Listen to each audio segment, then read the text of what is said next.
Կարինե Թորոսյանը Վրաստանի պետական համալսարանի տնտեսագիտության միջազգային դպրոցի ICT դասախոսներից է։ Այստեղ նա աշխատում է արդեն 8 տարի։ Կարինեն, ինչպես ICT մյուս արտասահմանցի դասախոսները, սեպտեմբերի 1-ից ուժի մեջ մտած Վրաստանի նոր միգրացիոն օրենքի համաձայն, որը սահմանում է օտարերկրացին կես տարվա ընթացքում երկրում 90 օրից ավել մնալու համար պետք է կացության կարգավիճակ ստանա, դիմել է Վրաստանի հանրային ծառայությունների գրասենյակ։ Դիմումս հանձնելուց հետո մի ամիս սպասեցի եւ 29 սեպտեմբերի վերադարձանք Public Hall, որպեսզի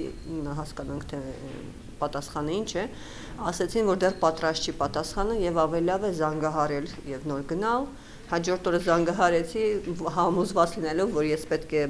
դրական պատասխան ստանամ եւ այդ օրը իմացա, որ մերժել են։ Կարինե Թորոսյանին, ինչպես նաև տնտեսագիտության միջազգային դպրոցի հայաստանցի երկու ուսանողների Վահագն Մուսայելյանին եւ Թևոս Մաթևոսյանին մերժել են Վրաստանի Հանրապետության օտարերկրացիների եւ քաղաքացիություն չունեցող անձանց իրավական կարգավիճակի մասին օրենքի այն մասերով, որով սահմանվում է, որ անձը վտանգ է ներկայացնում Վրաստանի պետության ու հանրության համար։ Ոչ հասարակ ինչ-որ եզրակացություն է եւ ընդհանրապես պարզ չէ, թե ինչ հիմունքներով են այդ եզրակացությանը եկել։ Պարզ չէ հիմնական պատճառով, որ իմ գոլեգաներից գոլեգաները բոլորը դիմել էին ուրեմն կացության իրավունք ստանալու համար, նույն փաստերն եք ներկայացրել փաստաթղթերի աշխատանքից նույն թուղթը եւ այլն եւ այլն։ Նրանցից ի տարբերություն ես այստեղ գտնվում եմ առավել երկարագույնս։ Դա ասենք հաշվի առնելով ես հասկանում եմ, որ շատ չեն մտածել իմ փաստաթղթերը նայելուց, եթե նույնիսկ նայել են, այլ ինչ որ շատ մեխանիկորեն որոշում են ընդունել։ Շատ դեպքերում պետությունը չի բացատրում մերժման պատճառը եւ քանի որ չեն տրամադրում ոչ մի տեսակի հիմնավորում, անշուշտ շատ դժվար է գնահատել այդ որոշման փաստարկումները։ Կան նույնիսկ ծիծաղելի դեպքեր, երբ անձին տվել են կարճաժամկետ կացության կարգավիճակ, սակայն մերժել են տրամադրել երկարաժամկետը, պատճառաբանելով, որ նա վտանգ է ներկայացնում պետությանը եւ հանրությանը։ Դժվար է ռացիոնալություն գտնել այս որոշումների մեջ։ Մերժվածների մեջ կան նաեւ գործարարներ, լրագրողներ, միջազգային տարբեր կազմակերպությունների աշխատակիցներ։ Թեև հստակ վիճակագրություն չկա, թե որքան է նրանց թիվը եւ որ երկրներից են, Վրաստանի Transparency International կազմակերպության ներկայացուցիչը հետաքրքիր փաստ է ներկայացնում։ Ազգային խտրականության հարց էլ կա։ Կան երկրներ, որոնց քաղաքացիներն ավելի շատ խնդիրներ ունեն, քան մյուսները։ Օրինակ Եվրամիության երկրների եւ Միացյալ Նահանգների քաղաքացիներին ավելի հեշտ է տրվում կացություն համեմատած Իրանի, Իրաքի, աֆրիկյան երկրների հետ։ Կարծում եմ, որ կառավարությունը պետք է աշխատի այս ուղղությամբ եւ հիմնավորի, թե ինչու են այս պետությունները խնդրահարույց համարվում։ Անհրաժեշտ է խիստ հիմնավորել հատկապես այս երկրների քաղաքացիներին մերժելիս։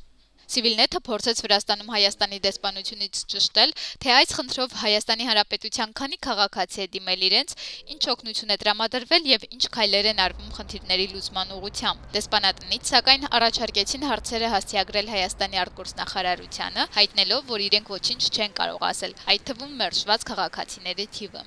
Civilnet-ը հարցում էր ուղարկել նաև Վրաստանի արդարադատության նախարարություն։ Մինչև պատասխանը կգար նախարար Թեացու Լուկյանին Ռուսթավի երկրորդ հեռուստալիքի հետ հարցազրույցում ասաց, որ կառավարությունը օտարերկրյա քաղաքացիների համար գործողությունների նոր պլան է մշակել, որպեսզի նրանք կարողանան հարմարվել նոր վիզային ռեժիմի։ Ըստ այդ պլանի արտասահմանցի քաղաքացիներին ժամանակ կտրվի մինչև 2015 թվականի մարտը խնդիրները կարգավորելու համար։ Հնարավորություն կլինի վիզայի համար դիմելու առցանց առանց երկրից դուրս գալու։ Դրոյբիթի զոմը կարտամալ թե բուլևեփ շիշևամ կանոնից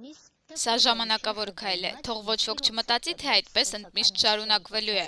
Transparency ներկայացուցիչը հավաստիացնում է, որ նոր ռեժիմի հետ կապված խնդիրները կլուծվեն միայն այն դեպքում, երբ փոփոխություններ կատարվեն ներկայիս օրենսդրությունում ու կանոնակարգերում։ Ի դեպ, Հայաստանի ազգային ժողովի նախագահ Գալուստ Սահակյանը վերջերս Վրաստան կատարած պաշտոնական այցի ժամանակ վարչապետ Իրաքլի Ղարիբաշվիլիի հետ հանդիպմանը բարձրացրել էր այս հարցը, սակայն անդրադառնալով միայն հայ ազգի Վրաստանաբնակ այն քաղաքացիներին, որոնք մեկնելով արտագնա աշխատանքի ստացել են այլ երկրների քաղաքացիություն։ Վրաստանում վիզային նոր ռեժիմը պայմանավորված է Եվրոպական ասոցիացիան համաձայնագրի ստորագրմամբ։ Վերջինի պահանջներից մեկն էլ երկրի միգրացիոն քաղաքականությունը եվրոպական չափանիշներին համապատասխանեցնելն է։ Վարդովանիսյան, Շոթա Մոմադաշվիլի, Վրաստան, Թբիլիսի։